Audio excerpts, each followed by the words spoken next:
안녕하세요. 지금 이 사람 임수민입니다. 전 세계적으로 우리나라 전통 문화 역사에 대한 관심이 부쩍 높아지고 있는데요.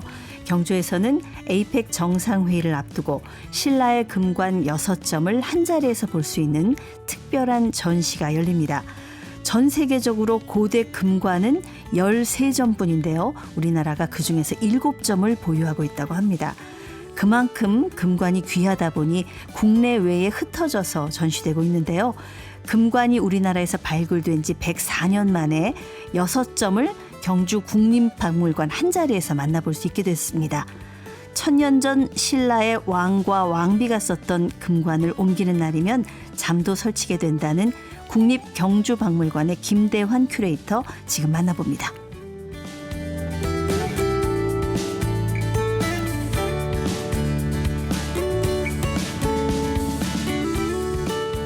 네, 지금 굉장히 바쁘신데 일정을 쪼개서 와주셨어요. 경주에서 와주셨습니다. 김대환 큐레이터님 안녕하세요. 네, 반갑습니다. 네, 요즘 말이죠. 이 국립경주박물관의 관람객이 어마어마하게 늘었다고 그러더라고요. 지금 뭐 K-팝 데몬헌터스가 세계적으로 인기인데다가 또 에이펙 정상회의가 열리잖아요. 예, 어떻습니까? 현장 분위기가.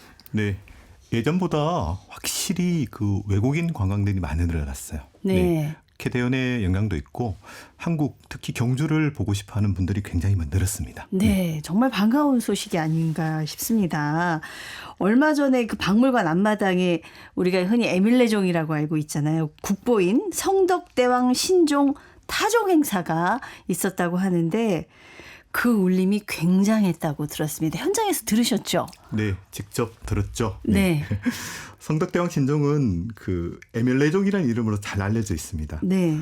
해공왕 7년인 771년에 완성된 종은 화려한 문양과 조각수법, 신비로운 소리가 어우러져 통일신라 시대 예술혼이 지박된 결정체로 평가받고 있습니다. 네네. 사실 1992년까지는 제야의 종으로 12월 31일 날 쳤는데요. 네. 그 이듬해부터 타종이 중단됐죠. 좀 위험했어. 그러니까 네. 이거 보존을 해야 되니까 네, 우리가 자꾸 종도 치면은 그 손상될 수가 있으니까요. 네. 현장에서 들으셨던 종소리를 조금 표현해 주신다면 어땠을까요? 정말 신종이었어요. 네. 평소 때 우리가 듣는 종소리는 뭐 땡땡땡 이런 느낌이었는데 이 종은 역시 땡 울리면서 끊임없이 1분, 2분 동안 파동이 오랫동안 흘러가는. 네. 네. 그래서 뭔가 마음이 정화되고 병이 다 낫는 듯한 그런 느낌. 그 안에 그 우리나라 그 1200년의 어떤 역사와 어떤 조상들의 어떤 숨소리와 얼과 뭐 이런 게 다 들어있다고 생각하면 또 기분이 또 남달랐을 네. 것 같습니다. 예. 진짜 성덕대왕의 말씀을 듣는 것 같았어요. 네네. 이 국립경주박물관에는 뭐 우리나라의 보물들이 가득하잖아요. 네네. 네, 이 성덕대왕 신종 외에도 국립경주박물관 하면 역시 첫 손으로 꼽을 수 있는 게 금관 아니겠습니까? 저도 인정합니다. 예. 금관이죠. 예. 네, 금관의 매력 뭐 대단하죠. 네. 예. 금관은 역시 전시실에 넣어놨을 때도 많은 관람객들이 이제 한눈에 딱 보이니까 정말 인기가 많죠. 그리고 경주에서 가장 큰 매력은 그 금관이 출토된 왕릉을 직접 가볼 수 있다는 매력이 있어요. 네네. 그리고 그 금관이 전시되고 있는 신라 역사관도 관람객들이 가장 많이 몰리는 장소고요. 네네. 최근에는 금관을 이렇게 쓴 것처럼 이렇게 포즈를 취하고 사진 찍는 것이 유행이라서 많은 관람객들이 줄을 서고 있습니다. 아, 그것도 SNS에 올리는 게 유행이군요. 네네. 그 금관 밑에서 이렇게 살짝 사진 찍으면 되나요? 네. 근데 줄 서는 게 굉장히 오래 걸려서. 네네. 와. 그리고 왜 그런 것들 요즘 굿즈라고 하는데 그 상품 만들어서 팔잖아요. 네네. 그것도 인기가 그렇게 많은가 봐요. 금관 브로치가 엄청 예. 인기예요. 와, 네네. 그래서 국립중앙박물관에서는 완전히 절판되었고요. 네네. 경주박물관 뮤지엄샵에 약간 남아 있었는데 그걸 구입하려 서울에서 내려오신 분이 굉장히 많았습니다. 아, 그것도 또 샅샅이 뒤져서 사가고 그것도 웃돈 얹어서 팔고 이런 분들도 계시지 않을까 그런 생각이 드네요. 예, 금관의 인기를 실감할 수가 있는데 이번에 신라 금관을 한 곳에 모아둔 특별 전시실이 마련이 된다고요? 네. 2025 에이펙 정상회담을 기념해서 그동안 한자리에 모으지 못했던 금관을 다 모았습니다. 그래서 이번 금관은 신라 문화의 어떤 집약적인 것들을 한꺼번에 보여줄 수 있는 계기가 될 것 같아요. 네네. 이 금관뿐만 아니라 그 또 같이 장신구 같은 것들도 예, 있죠. 네. 네. 금관은 총 6점인데 신라 금관은 거기 세트가 되는 게 금허리띠예요. 그 금허리띠도 6점 다 모았습니다. 야, 요새 금값이 한 돈에 얼마더라? 그 금관 하나에 금이 어마어마하게 들어가지 않겠어요? 그렇죠. 이렇게 말씀드리기 좀 그렇지만은 금관이 한 800g에 1kg 정도 해요. 그럼 그걸 이렇게 환산하면 금액 꽤 되죠, 사실은. 이야, 그는 그 금값뿐만 아니라 그 예술적 가치, 역사적 가치까지 생각하면 우리가 돈으로는 환산할 수 없는 그런 걸 텐데. 지금 경주박물관에 있는 금관이 6점이라고 하셨는데 이게 한 곳에 원래 없었나 봐요? 네, 원래 금관은 총 6점인데요. 국립중앙박물관에 소장된 금관이 3점, 국립경주박물관 소장품이 3점 이렇게 나누어져 있어요. 예. 그래서 각각 국립중앙박물관과 경주박물관에 나누어서 전시되고 있었다가 네. 최근에는 국립청주박물관에도 전시되고 있었죠. 그렇군요. 그래서 예. 계속 다른 곳에 나누어 전시되고 있는 상황이었습니다. 그러니까 이 순회 전시도 하고 외국도 가고 그러니까. 네, 주로 외국에서 한국 문화재 전시를 할 경우에는 네. 금관이 빠질 수가 없어요. 그렇죠. 그래서 2년, 3년 일정이 다 잡혀 있는 상황이죠. 네네. 이 금관을 옮기고 관리하는 이제 총괄 담당자가 우리 김대한 큐레이터님이신 거잖아요. 네네. 귀한 분을 맨날 이렇게 모시고 다니는 그런 역할을 하시는 건데 금관을 직접 만져볼 수 있는 유일한 분이 아닐까 싶습니다. 저 선배님들도 많이 만졌지만요. 예. 한꺼번에 이 6점을 동시에 만져볼 수 있는 기회는 유일하지 않을까 생각합니다. 진짜 이 금관을 만질 때는 전날 잠이 안 와요. 그 정도로. 네. 예.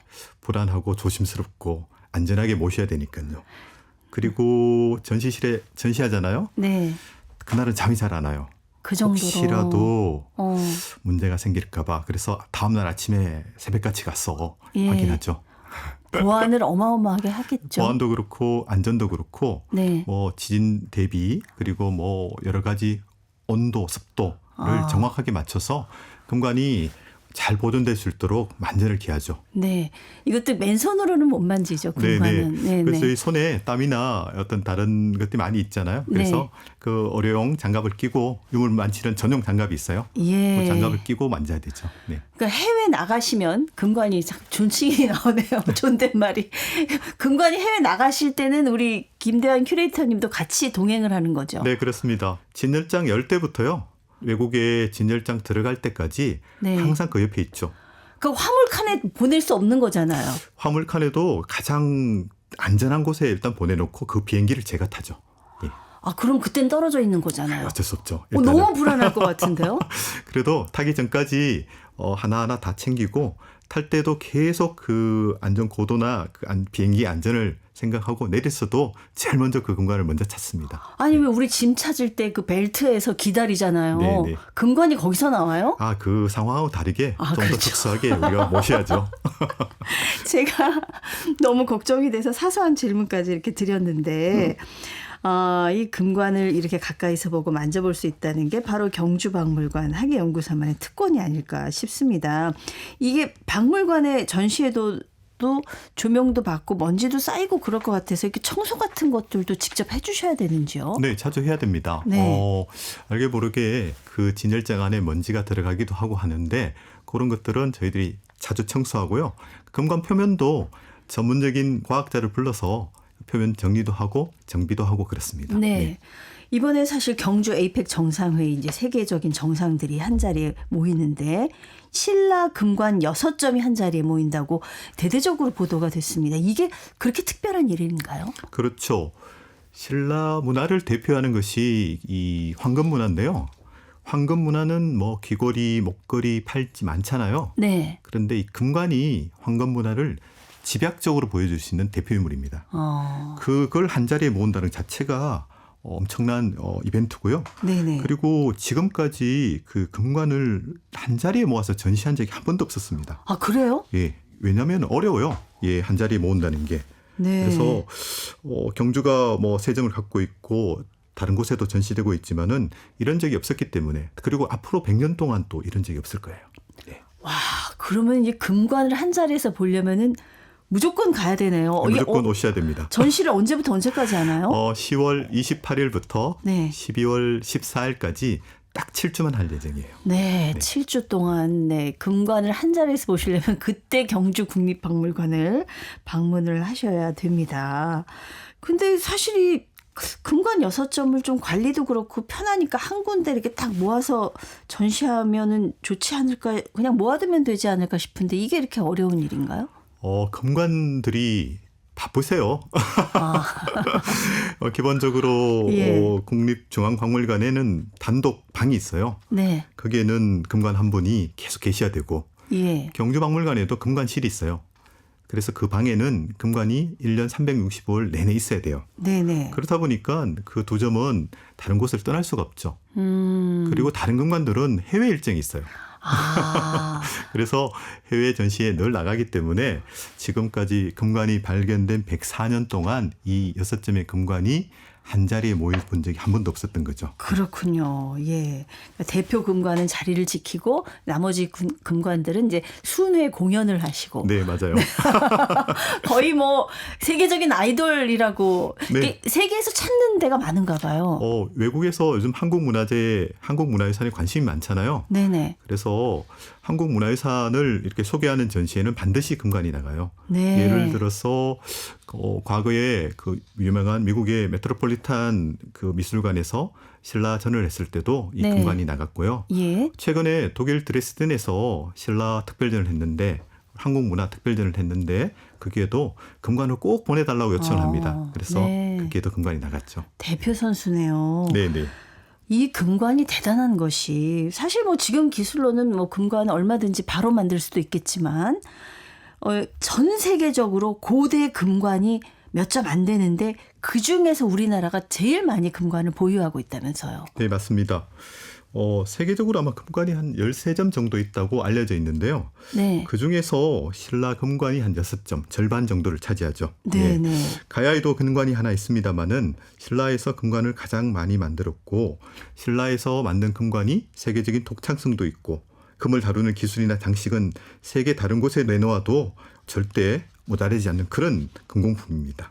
전 세계적으로 고대 금관이 13점이 있는데 그중에서 6점은 신라 금관이고 1점은 가야 금관이에요. 절반 이상 맞습니다. 우리나라 거네요. 예, 절반 이상이 우리나라고요.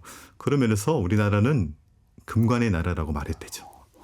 이거 정말 어깨가 좀 으쓱해지는. 예, 자부심을 가져도 좋다고 생각합니다. 예, 그렇습니다.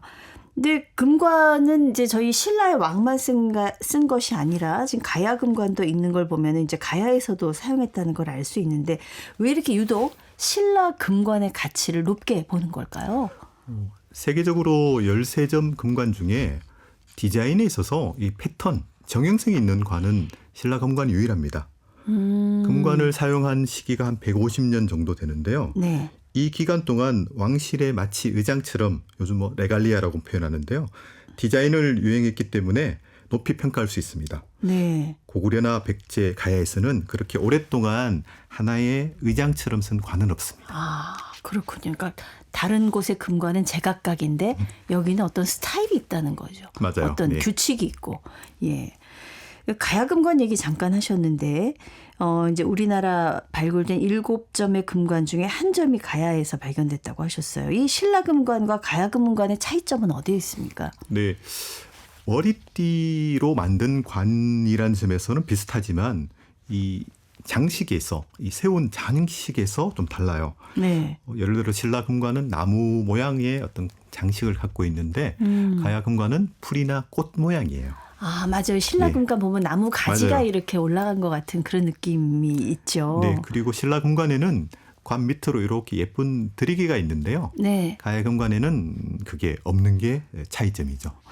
그 왕이 쓴 금관하고 다른 어떤 귀족이 쓴 것의 어떤 모양과 장신구의 어떤 차이 같은 게 있을 것 같은데 어떤 차이가 있나요? 네, 기본적으로 왕은 금관이에요. 네. 좀 지위가 낮은 귀족들은 동에 도금을 한 금동관을 썼어요. 아, 금관 못 쓰는군요. 네, 규제를 예. 했죠. 네, 네. 그리고 왕과 왕비나 최고 왕족 중에서도 귀걸이, 팔찌, 반지, 허리띠 전부 금으로 한 왕족이 있고요. 네. 조금 지위가 떨어지면 그 중에 하나를 못 가지거나 귀걸이가 조금 수준이 떨어지거나 그런 어떤 차별이 있어서 신분별로 소유한 황금 장신구의 수나 종류가 달랐다고 생각됩니다. 왜 금관에 달려있는 것들 있잖아요. 네네. 그것도 이제 보석들이잖아요. 달개는 금판이고요. 네. 이게 이제 고분 옥이라고 해서 비치가 달려있죠. 비치. 예. 그 당시에 비치도 비쌌을 것 같은데요. 이게 수입품이에요. 그때 수입한 거예요? 한반도에는 비치 광산이 없었습니다. 어디에서 갖고 왔나요? 일본 도쿄 북쪽에 있는 니가타현이라는 곳이 있는데요. 거기에서 수입해서 금관에 달았다는 겁니다. 이야, 그때도 그렇게 수입품으로. 근데 보면 신라가 유독 금을 좋아했던 것 같습니다. 특별한 이유가 있을까요? 그렇죠. 고구려 백제에 비해서 신라가 유독 금을 좋아했는데 금관을 쓴 시대가 이 왕의 이름을 스스로 왕이라고 하지 않고 마리깐이라고 했어요. 마리깐이라는 뜻은 칸 중에 칸이다. 이런 의미가 있고요. 네. 이런 통치자들이 황금에 주목했는데 그때는 아직까지 법이나 제도가 완비가 안 됐어요. 그러다 보니까 좀 신성한 존재라는 것들을 과시해야 됐고 신분을 과시하고 자기가 신성한 즉 하늘에서 내려온 혈족이다라는 걸 주장하기 위해서 황금에 주목했던 것 같습니다. 말하자면 어떤 통치 수단, 상징 이런 걸로 금을 활용했군요. 네네. 이 금관들이 왜 저희도 뭐 24K, 18K, 14K 있잖아요. 이거 순금인가요? 많은 분들이 여쭤보는데요. 네. 아쉽게도 순금은 아니에요. 그래요? 네. 왜냐하면 순금으로 이렇게 장신구를 만들려면은 너무 이렇게 뭐랄까요? 그 연해서 이게 잘 이렇게 되지 않아요. 맞아요. 네. 그래서 저희들이 자연과학적인 방법으로 금의 순도를 한번 분석해 봤습니다. 네네. 그러다 보니까 금에다가 은을 섞어서 금의 강도를 높였어요.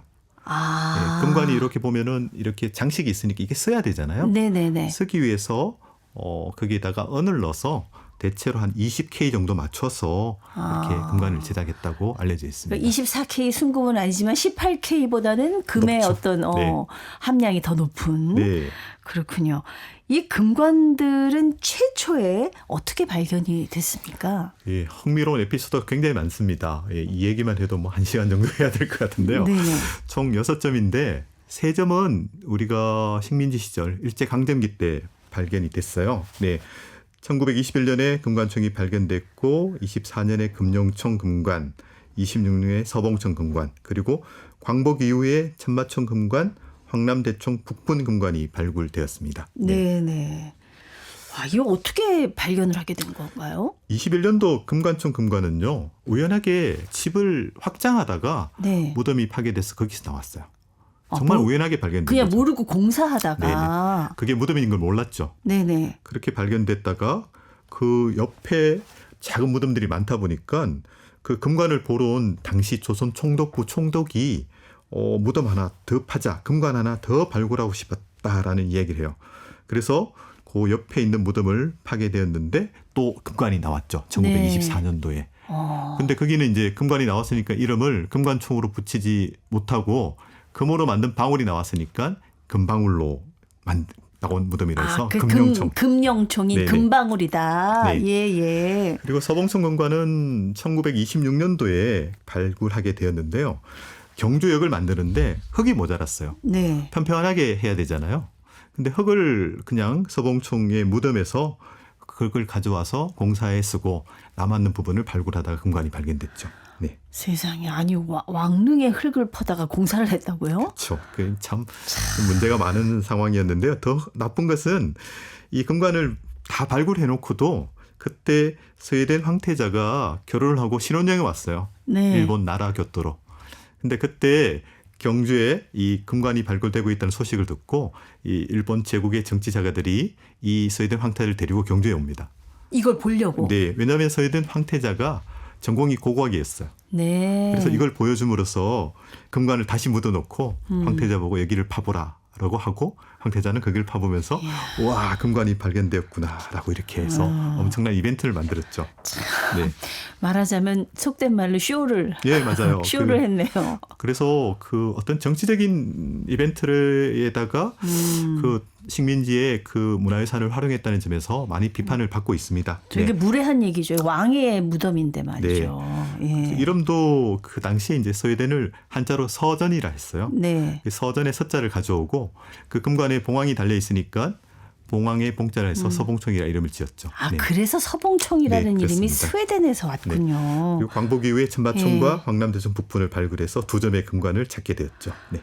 근데 저는 좀 기분은 약간 상했지만 그나마 다행이라고 생각하는 것이 이 금관총, 금령총, 서봉총 다 거기에서 금관이 일제 강점기 때 발굴이 됐는데 이 금관을 안 뺏겼다는 거. 아, 네. 와, 진짜. 근데 이 일제가 무덤을 발굴할 때 사실 좀 문제가 좀 있었다고요. 네네. 네. 문제가 좀 많았어요. 그래서 그냥 발굴을 철저하게 한 것이 아니고 네. 발굴에 나오는 유물만 찾았죠. 그래서 재발굴을 하게 됐어요. 왜냐하면은 일제 사람들이 금관을 찾기 위해서 다른 건 조사하지 않았어요. 네. 그래서 제가 금관총을 직접 재발굴하게 되었는데요. 아, 큐레이터님 예, 직접. 예. 네. 2015년에 일본인들이 미처 수습하지 못했던 유물들을 저희들이 다시 조사하게 되었고요.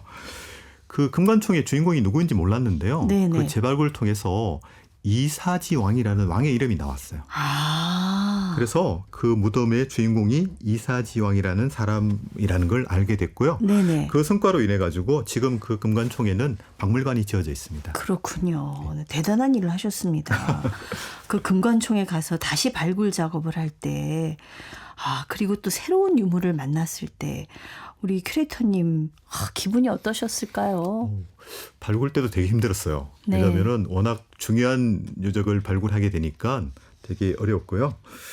그다음에 사실 저희 아버지가 그 금관총 옆에 살았대요. 네. 어머나, 이런 인연이 있나요? 네. 그 인연도 있고 금관총을 발굴했던 일제 때 교수들이 교토대학교 고고학 교수들이었어요. 네. 저도 우연하게 교토대학에서 박사를 하게 됐는데 두 가지 인연이 그 되게 금관총을 발굴하게 된 계기가 됐다고 생각합니다. 네. 네, 네. 그 천마총 이후부터는 이제 광복 이후에는 이제 우리 손으로 직접 발굴을 했던 거죠? 우리 손으로 발굴했는데요. 되게 흥미로운 것이 박정희 대통령 때 우리가 발굴하게 되었는데 가장 큰 무덤을 바로 발굴하라 그랬어요. 그런데 당시 고고학자들은 자신이 없다 그랬습니다.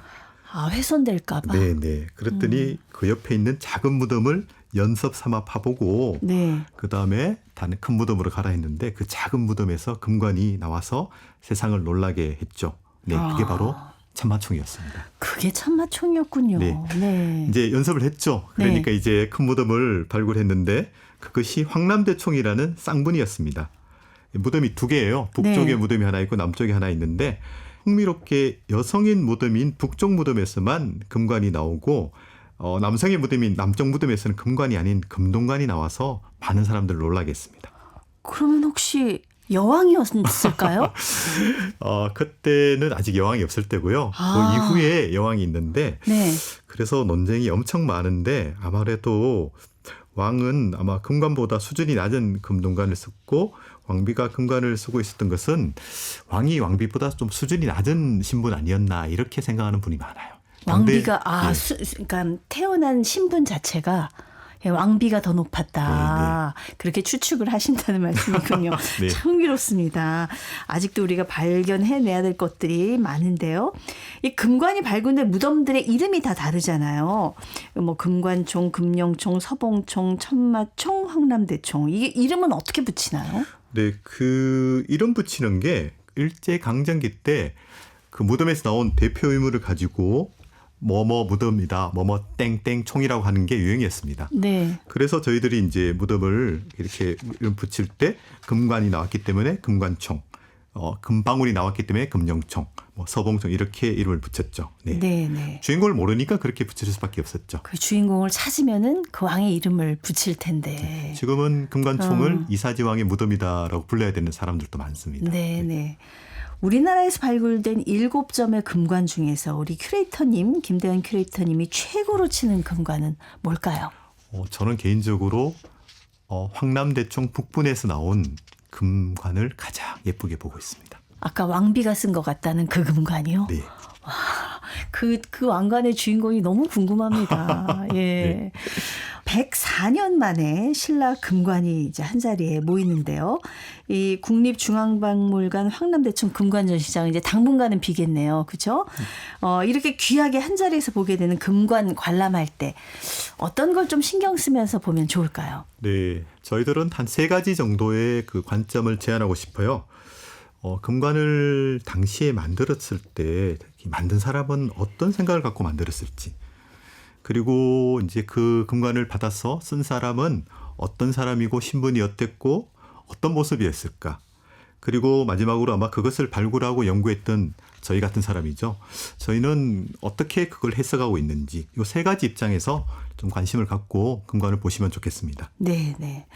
아까 7주간만 허락한다고 했어요. 이 금관에 한 자리에 모이는 게 10월 28일부터 12월 14일까지. 예.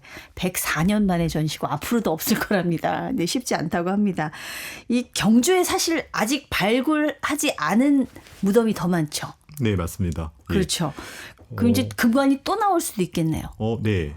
지금 아마 150기 정도의 무덤을 번호로 붙여 관리하고 있는데요. 한 20% 정도만 발굴했어요. 네, 발굴했는데 사실은 더 발굴하지 않는 것은 사실 파괴행위이기 때문에 좀 저희가 네, 조심스러워 그래요. 그래서 다음 세대에 물려주면 좀 더 좋은 기술로서 발굴하고 더 좋기 때문에 최대한 좀 자제를 하려고 합니다. 네, 그렇습니다. 최대한 우리가 훼손하지 않는 범위에서 발굴할 수 있도록 그 기술이 개발될 때까지 지금 기다리는 그런 기간이군요. 경주 같은 경우에는 집을 짓거나 수리하다가 유물이 나오면은 다 정지하고 유물을 발굴해야 된다 이런 얘기 있던데 집주인은 어떻게 해요, 그러면? 네, 다들 고민이 많은 게 네. 이 질문인데요. 네. 최근에는 제도가 많이 정비되었습니다. 물론 굉장히 중요한 유적이나 유물이 나오면은 보존이 되지만 나오지 않으면은 기록 보존을 잘 해서 집을 지을 수 있습니다. 네. 문화유산과 사람은 함께 공존해야 하고요. 공생해야 합니다. 현재는 제도가 많이 개선되어 있으니까 걱정 안 하셔도 됩니다. 금관부터 유물 발굴 얘기까지 궁금증 오늘 많이 풀어봤습니다. 104년 만에 금관을 한 자리에 모으는 전시 챙기느라 굉장히 바쁜 와중에 함께해 주신 우리 김대환 큐레이터님 감사합니다. 네, 고맙습니다. 네, 국립경주박물관 금관 전문 학예연구사 김대환 큐레이터와 함께했습니다. 아나운서 임수민이었습니다.